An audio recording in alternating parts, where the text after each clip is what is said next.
아멘.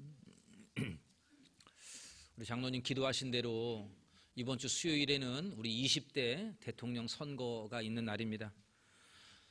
이번 대선은 유난히 극한 대치를 보여주고 있습니다. 그 사람들이 말하기를 비호감 선거다 이렇게 말을 합니다. 그래서 선거 후회가 걱정이 됩니다. 선거 후에 나라가 계속해서 갈라지고 또 선거 후유증으로 이 사회가 혼란할 것을 생각하면 걱정이 많이 여러분들도 될 것입니다. 그럼에도 불구하고 지금 우리가 처한 상황은 그 어느 때보다도 막중합니다. 지금 코로나가 매일 한 25만 명 정도 그렇게 발생하면서 극도의 혼란에 빠져 있습니다. 정부도 지금 어떻게 할 수가 없어서 손을 놓고 있는 형편이에요. 우리 교회도 마찬가지죠. 지금 어디나 가나 이제는 코로나 걸리는 것이 이상하지 않아요. 그냥 그렇게 살아가고 있습니다. 이러한 상황 속에서 지금 이 사회적인 갈등과 대립이 너무 심해져 있습니다. 보수와 진보로 나누는 이 이념의 갈등의 골이 너무도 깊어져 있습니다. 세대 간의 갈등이 심각합니다. 남녀 간의 이 갈등, 이 젠더 갈등이라고 하는데 남자와 여자와의 이 갈등들이 생겨나기 시작했습니다.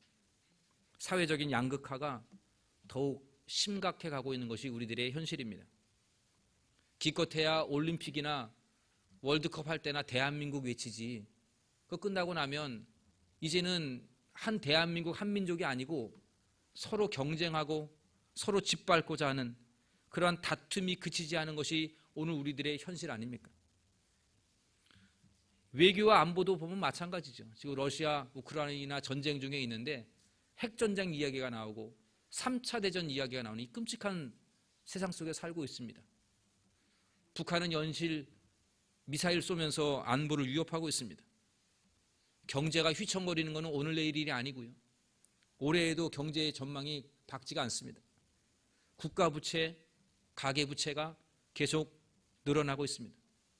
우리 젊은 미래 세대들의 고민들이 너무 깊습니다. 결혼을 하지 않고요. 출산율도 전 세계 제일 바닥이에요. 미래가 없다는 거예요. 게다가 이 성적인 윤리의식, 도덕성도 땅에 떨어졌습니다. 가정들이 파괴되어져 가고 있습니다. 여러분, 지금 제가 이 시대를 대충 얘기했는데 얘기만 들어도 한숨 나오지 않아요? 심각한 위기, 사회적인 위기 속에 있습니다. 그리고 이제는 사회가 대변혁의 시기가 되었습니다. 4차 산업이 도래했다고 그래서 메타버스 뭐 이런 얘기가 있어요. 여러분 들어봤어요? 그런 거? 그런 이 환경이 많이 바뀌고 있습니다. 따라가기가 어려운 그런 대변혁의 시기에 있습니다. 그러니까 사회적인 위기, 이 대변혁 속에서 지금 우리 대한민국이 새로운 지도자를 뽑으려고 하고 있습니다. 이 막중한 이 새로운 지도자를 뽑는 이 시대에 지금 우리가 처한 현실은 이 비호감 대선이 되고 있습니다. 그렇다면 하나님을 믿는 우리 그리스도인들이 이 시대에, 이 막중한 시대에 어떻게 이 대선을 임해야 될까요? 또 앞으로 지방선거도 있게 되는데 이러한 선거들을 우리가 어떻게 임해하는 것이 그리스도인의 합당한 자세일까요? 민주주의의 꽃이 선거라고 그렇게 말하는데 우리 한국에 있는 그리스도인들은 어떻게 이러한 선거들을 임해야만이 하나님이 기뻐하시는 그러한 자세가 될까? 오늘 우리가 이 말씀을 통해서 하나님이 주시는 교훈을 함께 생각해 보고자 합니다. 첫 번째는 현실 앞에 낙심하지 말고 새로운 소망을 가지고 적극적으로 투표해야 합니다. 이게 첫 번째 교훈이에요. 현실 앞에 낙심하지 말고 새로운 기대와 소망을 가지고 투표하라는 거예요.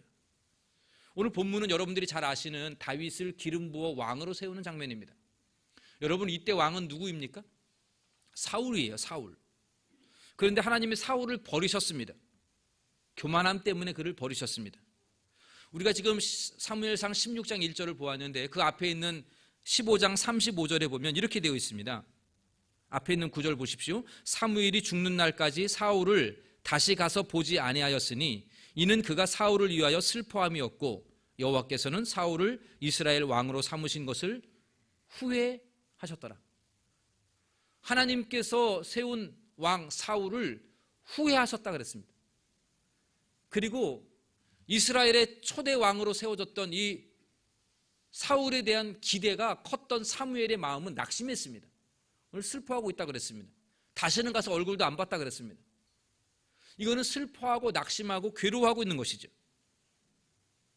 실망이 컸습니다. 그러는 가운데 오늘 본문이 시작이 됩니다. 1절에 보면 하나님께서 사무엘 선지자에게 이렇게 말씀하십니다.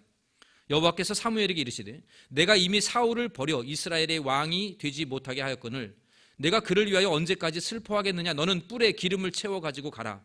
내가 너를 베들레헴 사람 이새에게로 보내리니 이는 내가 그의 아들 중에서 한 왕을 보았느니라 하시니라. 중간에 보면 내가 그를 위하여 언제까지 슬퍼하겠느냐. 내가 그를 위하여 언제까지 슬퍼하겠느냐. 실망과 낙심에 빠져있는 사무엘을 향하여 언제까지 슬퍼하고만 있을래? 일어나 다시 새로운 왕을 세우기 위해서 베들레헴으로 가라 말씀하셨습니다. 오늘 우리들에게도 마찬가지입니다. 우리가 지금까지 수많은 대통령과 국회의원과 단체장들을 선출했습니다. 그런데 대부분 다 실망이죠. 실망입니다. 대부분 다 낙심이에요. 사무엘이 그랬던 것처럼 기대가 큰 만큼 실망도 역시 큽니다. 그래서 사람들은 지금 정치의 환멸을 느끼고 정치인들에 대한 기대를 하지를 않습니다. 정치에 대한 불신이 큽니다.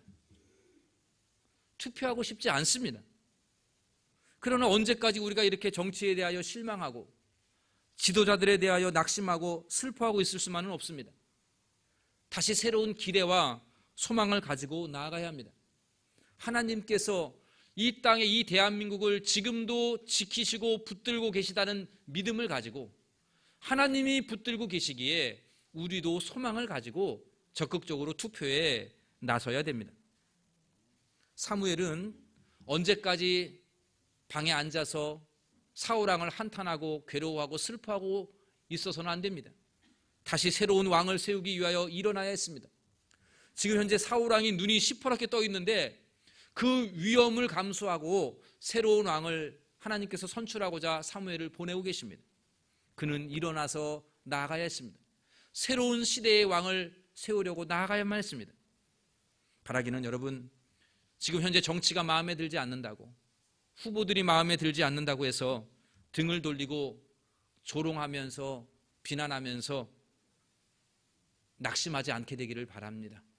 하나님이 이 나라를 붙들고 계시다는 이 믿음을 가지고 소망 가운데 새로운 기대를 안고 적극 선거에 임하시기를 바랍니다. 여러분 혹시 수요일에 놀러갈 계획을 잡고 계시는 분들 꼭 선거하시기를 바랍니다. 투표에 임하시기를 바랍니다. 그냥 뽑지 말고 잘 생각해 보시면서 기도하면서 그렇게 선출하시기를 바랍니다. 이것이 대한민국에 사는 그리스도인들의 첫 번째 자세입니다. 국가를 위해서 이 나라 한국교회 성도들이 할 수 있는 그러한 가장 첫 번째 자세가 바로 그것입니다. 두 번째, 오늘 말씀에서 우리에게 주는 교훈은 나의 판단이 옳다라고 하는 교만함을 버려야 합니다. 나의 판단이 옳다라고 하는 이 생각을 온전히 버려야 됩니다. 우리는 나와 생각이 다른 사람들을 자주 비난합니다. 내 생각은 옳고 저 사람의 생각은 틀리다, 이렇게 생각을 합니다. 다르다가 아니고 틀리다라고 말합니다. 잘못되었다라고 봅니다. 저 사람은 정치를 잘 몰라서 그런다, 나는 사람을 볼 줄 알아, 이렇게 생각들을 합니다. 여러분들 마음에 품은 사람, 후보자가 여러분들 마음에 있는데 그 사람보다 다른 상대방에 있는 다른 후보자들은 아니다, 나는 사람을 볼 줄 알아, 이렇게 막 생각할 수도 있어요. 그런데 여러분, 죄송한 말씀이지만 그건 교만입니다. 교만이에요. 우리 모두의 생각이 온전하지가 않습니다. 우리의 판단에도 오류가 많고요, 실수가 많습니다. 왜 그런지 아십니까? 왜 우리의 판단이 오류가 많을까요? 우리는 외모로 사람을 판단하기 때문에 그렇습니다. 겉으로 드러난 것을 겉만 보기 때문에 그렇습니다. 오늘 본문에서 사무엘이 이새의 아들들을 보고 왔습니다. 6절에 보니까 장남 엘리압이 앞에 서 있어요. 그러자 이 엘리압을 보고 이렇게 생각합니다. 여호와의 기름 부으실 자가 과연 주님 앞에 있도다. 여호와의 기름 부으실 자가 과연 주님 앞에 있도다. 사무엘은 엘리압을 보고 마음에 흡족했습니다. 저 사람은 앞으로 이스라엘의 왕이 될 사람이야, 이렇게 생각을 했습니다. 충분하다라고 보았습니다. 그런데 하나님의 생각은 어떻습니까? 사무엘과 달랐습니다. 7절 말씀, 우리 함께 이 7절을 읽어보도록 하겠습니다. 여호와께서 사무엘에게 이르시되 그의 용모와 키를 보지 말라. 그를 버려놓으라. 내가 보는 것은 사람과 같지 아니하니 사람은 외모를 보거니와 나 여호와는 중심을 보시느니라. 아멘. 여러분들 성경책이라면 밑줄을 좀 그십시오. 내가 보는 것은 사람과 같지 아니하니, 내가 보는 것은 사람과 같지 아니하니 사람은 외모를 보거니와 나 여호와는 중심을 보느니라. 여러분, 하나님은 여러분들의 중심을 보셔요. 여러분들의 외모를 보지 않아요. 중심을 보십니다. 그런데 우리 인간은 외모를 봅니다. 하나님은 7 이새의 아들을 선택하지 않았습니다. 하나님의 선택은 지금 양을 치고 있는 막내 다윗에게 있었습니다. 아마도 아버지 이새도 설마 저 막내 다윗이 왕이 되겠어라고 하는 생각을 했을지도 모릅니다. 그래서 여기 데리고 오지 않은 거죠. 형들이 지금 제사를 지낼 때 너는 양이나 쳐, 이랬을 수도 있습니다. 그러나 하나님은 외모를 보지 아니하고 중심을 보시기 때문에 사람의 판단과 다릅니다. 하나님은 멋지게 생기고 준수하게 생긴 엘리압이 아니었습니다. 지금 양치고 있는 막내 어린 다윗이었습니다. 선지자 사무엘도, 그 영민했던 사무엘도 인간이기 때문에 엘리압을 보고 그의 외모를 보고 흡족했지만 하나님의 판단은 달랐습니다. 아버지 이새도 설마 했지만 하나님은 이미 사무엘이 오기 전에 이미 베들레헴에 있는 이새의 아들, 그 막내 아들 다윗을 내정해 놓으셨습니다. 사랑하는 성도 여러분, 우리의 생각과 판단은 항상 외모에 있습니다. 중심을 볼 수 있는 판단력이 턱없이 부족하다는 사실, 여러분들 스스로를 인정하시기를 바랍니다. 이게 우리의 한계예요.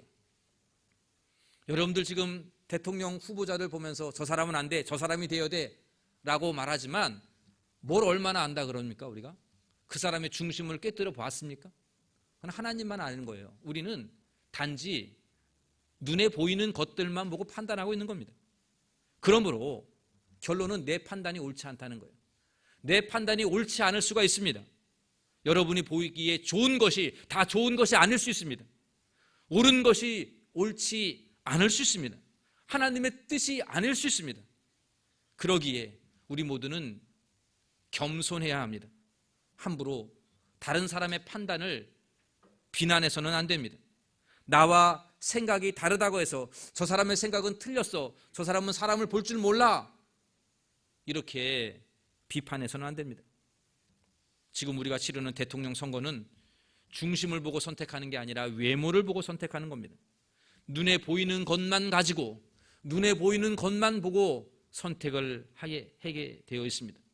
그러기에 행여 여러분들이 원하지 아니하는 사람이 당선됐다 하더라도 분노하거나 낙심하지 말아야 됩니다.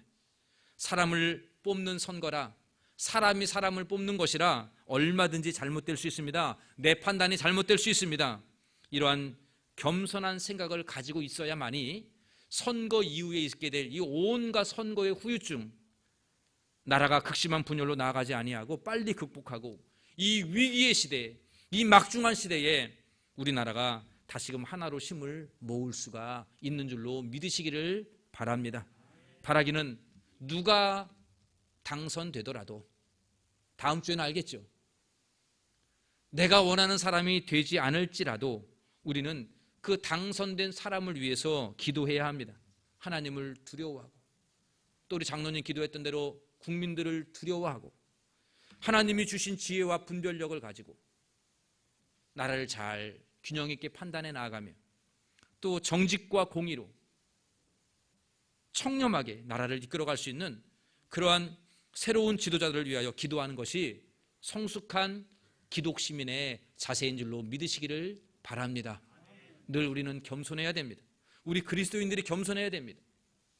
내가 원하지 않은 사람일지라도 그 사람을 위해서 기도해 줄 줄 아는 우리 모두가 되기를 간절히 원합니다. 마지막으로 한 가지, 하나님이 세워주시도록 하나님의 역사를 간절히 기도해야 됩니다. 하나님이 세워주시도록. 다윗에게 기름을 부어 왕으로 세운 사람은 사무엘이 아닙니다. 하나님이셨습니다. 12절 후반부에 보면 여호와께서 이르시되 이가 그니 일어나 기름을 부으라. 이가 그니 일어나 기름을 부으라. 하나님이 사무엘에게 지시했습니다. 그냥 사무엘은 하나님의 지시에 따르기만 했을 뿐입니다. 그리고 13절의 마지막에 보면 다윗이 기름 부음을 받았을 때에 이날 이후로 다윗이 여호와의 영에게 크게 감동되니라. 이날 이후로 다윗이 여호와의 영에 크게 감동되니라 말씀하고 있습니다. 하나님은 중심을 보시고 다윗에게 기름을 부으셨고 여호와의 영으로 크게 감동시켜 주셔서 앞으로 이스라엘의 왕으로, 지도자로 그를 훈련시키고 연단시키셨습니다. 그래서 이제 우리가 16장을 보았는데 17장으로 넘어가면 아주 유명한 사건이 나옵니다. 바로 블레셋 골리앗과의 싸움에서 담대히 나아가 승리하게 만드셨습니다. 이것이 바로 하나님의 영에 감동되었기 때문에 그가 이스라엘의 지도자로 훈련되어지는 시간들입니다. 사무엘상 11장에서도 하나님이 처음에 사울을 세울 때에도 하나님의 영에 감동시켰습니다. 그래서 그가 암몬 사람들과 싸워서 승리를 했던 적이 있습니다. 이스라엘을 대표하여 그가 암몬 사람과 싸워서 이겼습니다. 그때 하나님의 영이 사울에게 크게 감동했다고 그랬습니다. 물론 그가 마지막에는 하나님의 영이 그를 떠나는지라 악령이 그를 괴롭히는 그러한 사람이 되었지만 하나님께서 사울을 감동시킨 적도 있습니다. 오늘 본문에 보니까 다윗을 여호와의 영으로 감동시켜 주셨다라고 말씀합니다. 그래서 지도자로 세웠습니다. 그러므로 오늘날 우리의 기도가 이것입니다. 하나님이 세우시고 하나님이 감동하셔서 세웠던 것처럼 하나님께서 대한민국의 국민들의 마음을 역사하여 주시어서 하나님의 마음에 합한 지도자를 잘 선출할 수 있도록 하옵소서. 이게 우리의 기도가 되어야 됩니다. 우리 모든 대한민국의 국민들이 선출을 하지만 그들의 마음속에 하나님이 역사하시도록, 그래서 마치 사무엘의 손을 역사하셔서 그에게 기름 붓게 하셨던 것처럼 우리 대한민국의 손을 역사하여 주시어서 하나님의 합한 지도자 세워주시도록 그렇게 기도해야 됩니다. 또한 새롭게 선출된 지도자에게 성령 하나님이 함께하여 주시어서 사울처럼 변질되지 아니하고 다윗처럼 쓰임받게 하여 주옵소서, 이렇게 기도해야 되겠습니다. 하나님이 함께하지 아니하면 제 아무리 똑똑하고 유능한 지도자다 하더라도 사울처럼 변질되고 말 것입니다. 하나님의 영이 함께하지 아니하면 악령이 그를 붙잡아 역사할 것입니다. 그래서 자신의 탐욕과 고집과 교만으로 이 나라를 고통 가운데 몰아넣을 것입니다. 국가 전체가 다 위기 가운데, 고통 가운데 휘말리게 될 것입니다. 이는 더 나아가 교회의 지도자들도 마찬가지. 한국 교회를 이끌어가는 목회자들이 자기의 탐욕과 교만에 변질되지 아니하고 오직 성령에 붙들린 종이 될 수 있도록 여러분들 기도해 주셔야만 되겠습니다. 또한 우리 교회가 얼마 전에 피택한 두 분의 우리 피택 장로님, 또 우리가 새롭게 세울 안수 집사님, 우리 권사님들을 위해서도 기도해 주셔야 되겠습니다. 하나님의 영이 함께하여 주시고 감동하여 주시어서 우리 교회 중직자로 든든히 서갈 수 있도록 여러분들 위해서 기도해 주시기를 부탁을 드립니다. 하나님께서 이 나라의 지도자를 끝까지 붙들어 주는 것은 매우 중요합니다. 여러분, 나라를 위해서, 이 나라의 지도자들을 위해서, 또한 우리 교회의 지도자들을 위해서, 중직자들을 위해서 늘 성령님이 우리 모든 장로님들과 우리 모든 중직자들, 우리 목사님들, 교역자들을 끝까지 붙들어 달라고, 끝까지 성령의 감동으로 지켜달라고 그렇게 기도해 주시기를 바랍니다. 이 나라의 새로운 지도자를 놓고 여러분들 기도해 주시기를 부탁을 드립니다. 나와 다른 사람이라고 해서 저 사람은 내가 원하는 대통령감이 아니야, 탄핵해야 돼, 이렇게 가지 말고 그를 위해서 끝까지 임기 마지막까지 하나님 붙들어 달라고. 하나님께서 그 바사의 고레스 왕도 붙들어서 사용했는데, 이방의 왕도 하나님이 사용하셨는데, 누가 되든 간에 그 사람 꼭 붙들어서 하나님이 쓰시는 그러한 지도자 되게 해달라고 여러분 끊임없이 기도해 주시기를 간절히 부탁드립니다. 이것이 성숙한 기독 시민의 자세예요. 대한민국에 많은 시민들이 있는데 우리 한국교회 성도들이 이렇게 성숙한 마음으로 나아가게 되면 이 나라가 분열로 치닫지 아니하고 하나가 될 줄로 믿습니다. 말씀을 정리하겠습니다. 지금 우리 사회는 정치에 대한 불신이 너무 깊습니다. 갈등과 분노가 가득합니다. 이거 완전히 싸움이에요. 싸움. 남북한보다 더 치열한 싸움인 것 같아요. 온갖 비방이 난무해요. 여러분들도 들었지만 저도 양쪽에 이렇게 후보자들의 이야기를 들어봤어요. 공약들을 다 들어봤어요. 그럼 다 그들대로 한다고 가정을 해봤습니다. 엄청난 대한민국이 되겠어요. 그러면 이거는 뭐 미국을 뛰어넘는 큰 나라가 될 것 같아요. 천국이 따로 없어요. 그들 공약대로 다 믿으면. 근데 반대로 서로 비방하는 말들을 다 그대로 믿으면 후보자 될 사람이 없어요. 그러지 않습니까? 두 분의 공약들의 말을 다 들어봐도 너무 좋은 모든 후보자들의 공약을 다 이루어지게 되면 엄청난 대한민국이 돼요. 근데 서로 비방하는 말도 그대로 다 들으면 대통령감이 하나도 없습니다. 여러분, 지금 이 나라의 지도자들을 보면, 이들의 행태를 보면 분노가 치밀어 오르는 것이 사실이에요. 그러나 하나님은 사울에 대하여 실망하고 분노하고 괴로워했던 이 사무엘을 향하여 언제까지 네가 슬픈 가운데 있을래냐? 일어나서 베들레헴으로 가라. 새로운 왕을 선출하도록 하셨습니다. 그러므로 우리는 다시 희망을 가지고 이제 정치를 불신하고 등 돌리는 것이 아니라 다시 희망을 가지고 관심으로 선거에 임해야 합니다. 우리는 외모를 보고 판단할 수밖에 없지만 중심을 보시는 하나님께서 친히 역사하셔서 이번 선거에 하나님의 뜻이 이루어지도록 여러분 기도하면서 임해야 될 줄로 믿습니다. 그리고 새롭게 세운 지도자 하나님이 세우시고 하나님이 역사하셔서 세워주시고 임기 말까지 끝까지 붙들어서 하나님의 뜻에 맞는 사람으로 사용해달라고 그렇게 기도해 주시기를 바랍니다.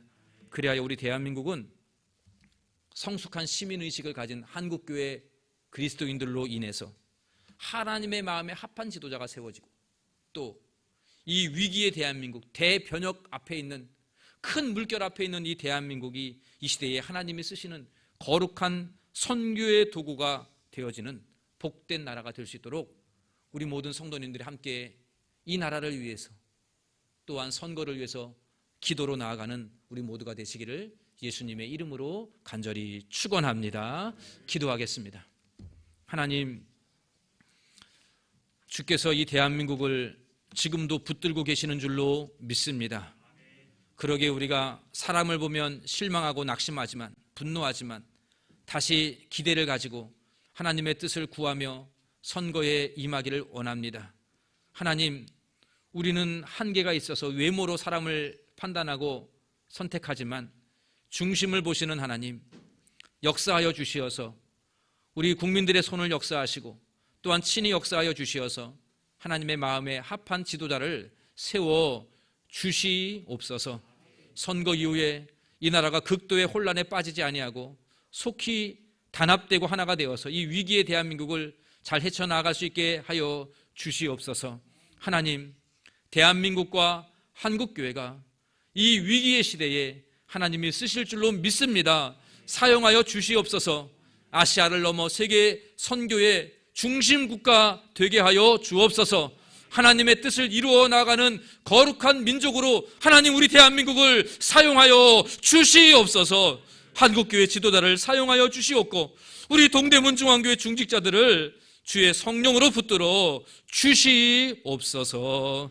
이 모든 말씀 우리 주 예수님의 이름으로 기도하옵나이다. 아멘.